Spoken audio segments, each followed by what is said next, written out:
जरा हाइट करना है 1 इंच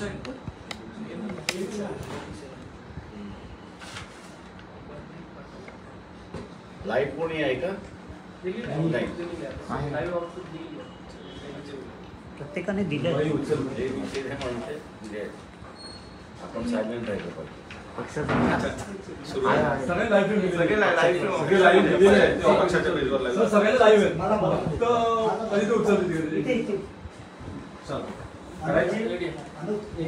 क्या देवा क्या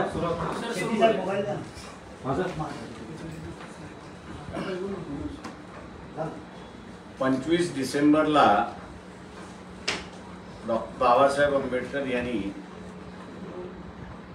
मनुस्मृतीचं असणारं दहन केलं होतं आणि विषमतावादी व्यवस्था आणि मनुची असणारी व्यवस्था जी हिंदू धर्म आणि इतर धर्मामध्ये सुद्धा शिरकाव करून तिथेही जाती प्रथा आणि विषमतावादी व्यवस्था निर्माण करत होती,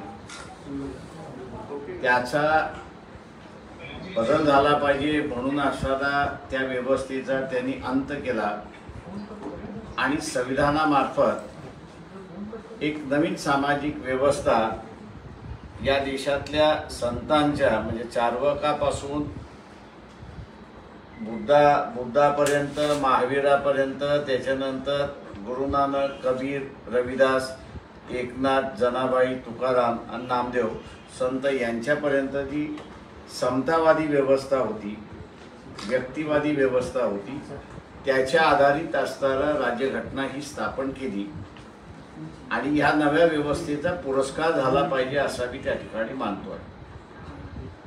काँग्रेस पार्टी असेल किंवा इथला असणारा भारतीय जनता पक्ष असेल, अनेक राजकीय संघटना आहेत, आर्य समाज असेल किंवा RSS असेल, या सगळ्यांनी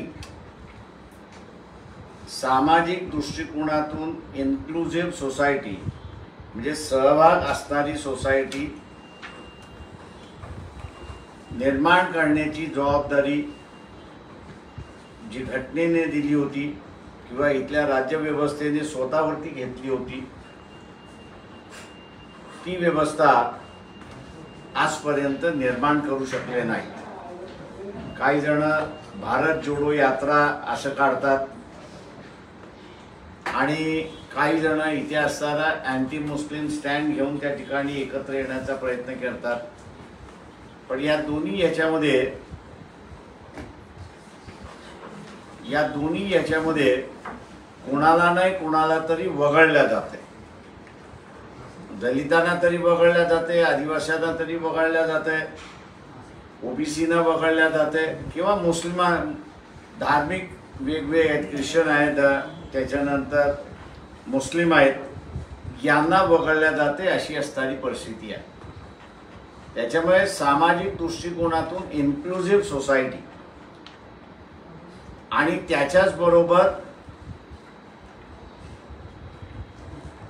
एक देशाच्या पातळीवरती असणारा इन्क्लुझिव्हनेस हा जो निर्माण केला पाहिजे तो निर्माण होताना या ठिकाणी दिसत नाही.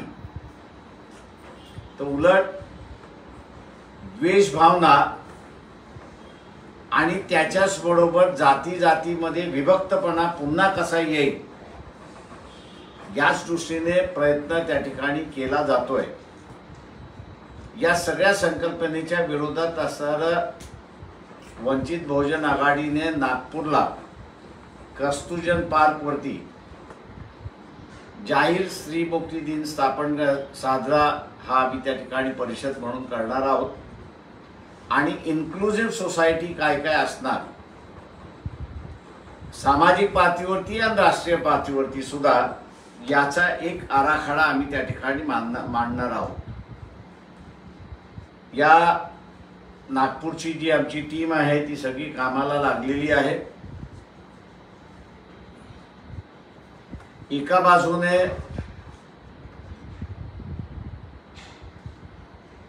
ज्याला म्हणता येईल की एकमेकांविरोधाचा द्वेष आणि नॉन ट्रस्ट अशी असणारी सिच्युएशन जी निर्माण केल्या जात आहे, त्याच्या विरोधामध्ये आम्ही असणारा विश्वास आणि ट्रस्ट या दोन गोष्टी निर्माण करण्याच्या असणाऱ्या पाठीमागे आहोत. आणि त्याच दृष्टीने हा असणारा आम्ही कार्यक्रम नागपूरला 25 तारखेला त्या ठिकाणी आयोजित केलेला आहे. आम्ही सर्व जनतेला असणारा अपील करतोय की त्यांनी 25च्या परिषदेला मोठ्या प्रमाणात त्या ठिकाणी हजर राहून आपली उपस्थिती दाखवा. माझं निवेदन संपलं.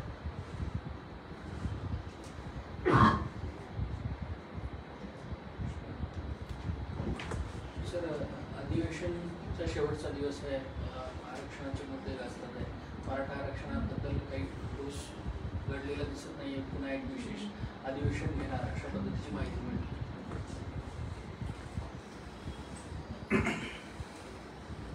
आज वर्तमानपत्रामध्ये मी तेच वाचले की स्पेशल अधिवेशन घेतलं जाईल आणि त्या स्पेशल अधिवेशनमध्ये आम्ही असारा मराठा समाजाच्या संदर्भात आरक्षणाचा विषय मांडू असं म्हटलेलं आहे. मी मागेही म्हटलं होतं, शासनाने खरेपणाने सांगितलं तर मला वाटतं लोक ऐकतील. खोटेपणा हा जर सरकारचा चालत राहिला तर कुठेतरी उद्रेक होण्याची शक्यता आहे. याचा शासनाने गंभीर विचार करावा एवढंच फक्त आमचं म्हणणं आहे. तुम्ही मागे असं म्हणाल की आरक्षणा मराठा विरुद्ध ओबीसी, धनगर विरुद्ध आदिवासी अशा पद्धतीचा संघर्ष पाहायला मिळतो. त्यावरती आपल्याकडे कायदेशीर काहीतरी उपाययोजना पण आपण सांगणार आहे काय? ते मी कायदेशीर असं नाही, मी असं म्हणालो होतो की मराठा समाजाचं आरक्षण कशा पद्धतीने देता येईल याचा एक फॉर्म्युला आहे की जो आम्ही सत्तेवरती आलो तर आम्ही मांडू असं त्या ठिकाणी म्हटलेलं आहे. आत्ता हे जे जातीमधला असणारा संघर्ष जो लावण्याचा प्रकार चाललेला आहे, मी तिथेच म्हणतोय की तुम्ही एक्सक्लुझिव्हनेस समाजामधलं जे आहे ते वाढवत त्या ठिकाणी जात आहे आणि त्याच्यामुळे विश्वास हा कमी होत चाललाय अशी परिस्थिती आहे. हा विश्वास एकदा तुटत गेला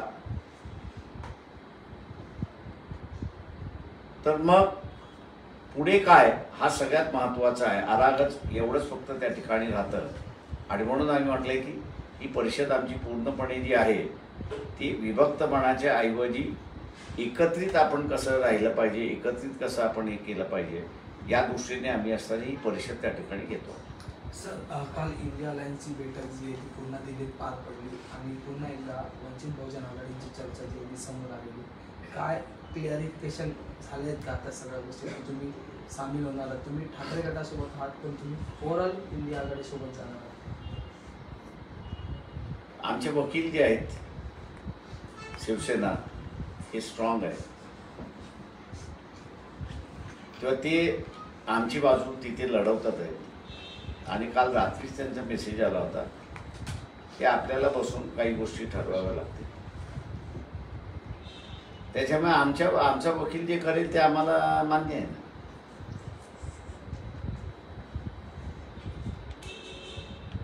असंही म्हटलं जातं की मतांचं विभाजन होईल आणि त्यामुळे भाजपला सत्ता मिळण्याची शक्यता आहे, त्यामुळे तुम्ही मी असं म्हणेन की 2019 विधानसभा जी निवडणूक आहे, या विधानसभेच्या निवडणुकीमध्ये सगळे वेगवेगळे लढले. त्याच्यापैकी सिंगल लार्जेस्ट पार्टी ही भारतीय जनता पक्षाची आहे. त्याच्यामुळे असणारं मतविभक्त झाली की बीजेपीला फायदा होतो हे माझ्या दृष्टीने असणारं म्हणणं चुकीचं आहे. कारण का एक इलेक्शन फेस करून आपण बघितलेलं आहे. उलट त्या इलेक्शनमध्ये असणारं बीजेपीच्याच फार मोठं नुकसान झालं असं मी त्या ठिकाणी मानतोय. त्याच्यामुळे आपल्यासमोर ते असणारं एक उदाहरण असताना विभक्त लढणं म्हणजे बीजेपीला मदत करणं किंवा एकत्र लढणं म्हणजे बीजेपीला हरवणं, ही जी थिअरी आहे ही थिअरी काही टिकत नाही असं मला वाटते त्या ठिकाणी. सर संसदेत खासदारांचं निलंबन 140च्या वरती आकडा गेला, खासदारांचं थेट निलंबन जे ते करण्यात आलेलं आहे. प्रसंग घडला, आतमध्ये आंदोलन करण्याचा प्रयत्न झाला, पण खासदारांचं निलंबन यावरून करण्यात येते. मुळात माझं म्हणणं असं आहे की खासदारांना अधिकार आहे की ज्या सभागृहात ते बसतात त्या सभागृहामध्ये घुसखोर कसे आले हे माहिती देण्याचा असणारा अधिकार आहे. मी आज जे काही सकाळी असताना ऐकलेलं आहे त्यावरनं असणारं गृहमंत्री स्टेटमेंट देत नाहीत याचं कारण की सिक्युरिटी ही लोकसभेच्या अंतर आहे. मी असं म्हणेन की 1996 पर्यंत हे स्टेटमेंट बरोबर होतं की पार्लमेंटची सिक्युरिटी ही लोकसभेचे स्पीकर यांची होती. याचं कारण की त्यावेळेस वॉच अँड वॉर्ड नावाचं असणारं एक डिपार्टमेंट होतं की जे डिपार्टमेंट पार्लमेंटची सिक्युरिटी त्या ठिकाणी बघत असे आणि हा सगळा स्टाफ लोकसभा स्पीकरच्या अंडर असायचा अशी परिस्थिती आहे. 1996 मध्ये ह्या सगळ्यांनी निर्णय असा केला की वॉच अँड वॉर्ड या स्टाफ बरोबरच त्यांचे अधिकार कमी केले आणि दिल्ली पोलीस यांचा स्टाफ त्या ठिकाणी वाढवलाय अशी असणारी परिस्थिती आहे. जेव्हा तुम्ही दिल्लीचा स्टाफ आणलेला आहे तेव्हा दिल्ली पोलीस ही स्पीकरच्या अखत्यारीत नाही. दिल्ली पोलीस ही गृहमंत्र्याच्या हाताखाली आहे. त्याच्यामुळे अधिकृतरित्याने स्टेटमेंट जर कोणी केलं पाहिजे तर स्पीकरनी नाही तर ते असणारं स्टेटमेंट गृहमंत्र्याने आणि पंतप्रधानाने त्या ठिकाणी केलं पाहिजे. त्याच्यामुळे सभागृहातल्या सदस्यांचा जो आग्रह आहे की कसं घडलं, का घडलं याची माहिती सभागृहाला गृहमंत्र्याने किंवा पंतप्रधानाने द्यावी ही त्यांची मागणी रास्त आहे. कारण का पार्लमेंटची सिक्युरिटी ही दिल्ली पोलिसाकडे हँडओव्हर करण्यात आलेली आहे आणि दिल्ली पोलीस हे प्राईम मिनिस्टर आणि होम मिनिस्टरच्या अंडर खाली आहे अशी परिस्थिती आहे. उपराष्ट्रपतींच्या मिमिक्रीचा मुद्दा तोही पुढे केला जातो. माझ्या अंदाजानं टिट फॉर टॅट हे होणारच. त्याच्यामुळे तुम्ही असणाऱ्या संविधानिक परिस्थितीवर पदावरती बसल्यानंतर जी गरिमा तुम्ही दाखवली पाहिजे, तुम्ही जर दाखवणार नसाल तर तुमची मिमिक्री केल्यात जाणार याच्याबद्दल हे नाही. मी आता व्हाईस प्रेसिडेंट झालोय म्हणून मला कशाही पद्धतीने वागण्याचा अधिकार आहे हे चूक आहे. ॲज अ व्हाईस प्रेसिडेंट त्याची जबाबदारी मोठी होते की त्यांनी प्राईम मिनिस्टरला आणि होम मिनिस्टरला डायरेक्ट केलं पाहिजे की काय वस्तुस्थिती आहे ती सभागृहाला आणून सांगा. स्वतःची जबाबदारी आपण टाळणार आणि स्वतःची जबाबदारी टाळल्यानंतर ज्या सभागृहातल्या लोकांचं आयुष्य धोक्यामध्ये घालवलं तुम्ही, त्यांनी एका आंदोलनामार्फत तुमची असणारी मिमिक्री केली तर त्याला तुम्ही असं म्हणणार की संविधानिक पदावरती बसणाऱ्या माणसाची बदनामी केली आहे. तुमची जबाबदारी का नाही पार पाडली हे पहिल्यांदा सांगा ना. हे पॉवर्स व्हाईस प्रेसिडेंट आहे, व्हाईस प्रेसिडेंट आणि चेअरमन जे दोन्ही पदं असताना तुम्ही तुमचे पॉवर जर एक्सरसाइज करणार नसाल तर तुमची मिमिक्री होणारच आहे पब्लिकली. मनोज जरांगे पाटील म्हणतायत की आईची जी जात असेल ती जात आता मुलांना लावण्याची परवानगी दिली पाहिजे आणि त्यानुसार पुन्हा सर्व अभ्यास हा जातीनिहाय व्हायला हवा. असे सोशलिस्ट बरेच येतात, त्याच्यामुळे प्रत्येक सोशलिस्टवरची कॉमेंट करण्याची गरज नाही. सर 2-3 दिवसांपूर्वी दुसरा एक मुद्दा धारावी पुनर्विकासाच्या मुद्द्यावरून सुरू आहे. अदानीला कोणी समर्थन करत आहे, कोणी विरोध करत आहे, टीका करत आहे, सेटलमेंटचे आरोप करत आहे. वंचितची काय भूमिका? मी मागेही त्यावेळेस म्हणालो होतो की उद्धव ठाकरे मुख्यमंत्री असताना ते प्रपोजल आलं होतं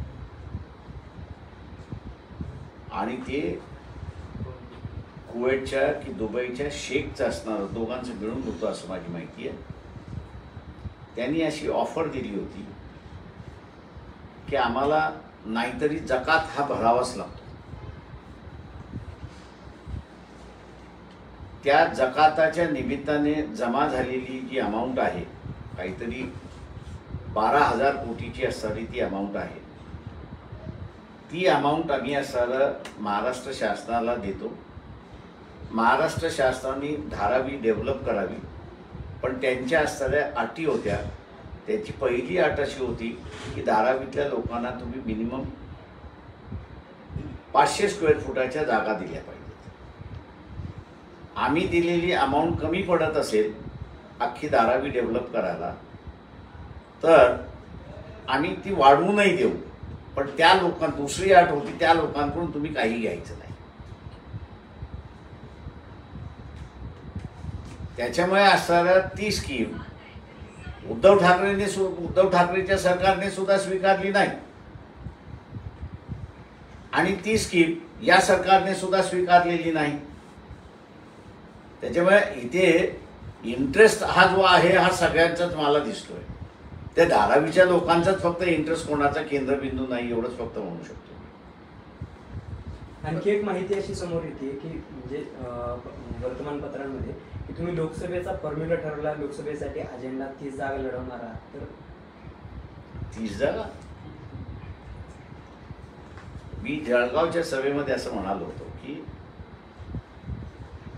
मिनिमम 30 जागेवरती बीजेपी निवडून येऊ नये असं आपण प्लॅनिंग केलं पाहिजे.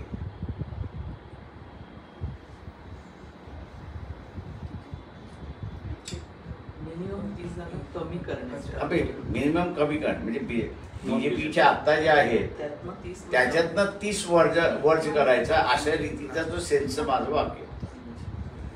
सर, एक शेवटचा प्रश्न होता की धारावीचं पुनर्विकासासाठी अनेक लोक जे पुढे येतात, ते शेवटी आनंद एक प्रकल्प मिळाले, पण सगळ्यात महत्त्वाचा मुद्दा आहे की तिथे राहणाऱ्या लोकांच्या उद्योगधंद्यांवर अद्यापही कोणी बोललं नाही जाते. ते म्हणतात की आम्ही रहिवाशांना चांगली व्यवस्था करून देतो राहण्याची, पण त्यांच्या घरात जे चालू असलेले लघुउद्योग आहे त्यावर एकही नेता. म्हणूनच मी म्हणालो ना की त्यांनी तो जो प्लॅन असा आला होता की मी एकालाही डिस्प्लेस करणार नाही. म्हणजे तो त्याचा व्यापार करत असेल किंवा मॅन्युफॅक्चरिंग करत असेल किंवा तो राहत असेल, त्या सगळ्यांना तुम्ही रिहॅबिलेट करा, अशा रीतीचं असणारं आहे. पण आत्ताच्या मला ह्याच्यामधनं असं दिसतंय धारावीच्या ह्याच्यामध्ये की उद्योगधंदा जे आहे तो उद्योगधंदा तिथनं शिफ्ट करण्याचं हे अजून डीपी प्लॅन न आल्यामुळे माझ्या अंदाजानं अधिकृतरित्याने आपल्याला त्याच्यामध्ये कॉमेंट करता येणार नाही. पण डीपी प्लॅन एकदा आला की जिथे धारावीमध्ये जे उद्योग आहेत त्या उद्योगांचं रिहॅबिलिटेशन तिथेच आहे की बाहेर आहे याचं मला वाटतं आपल्याला लक्षात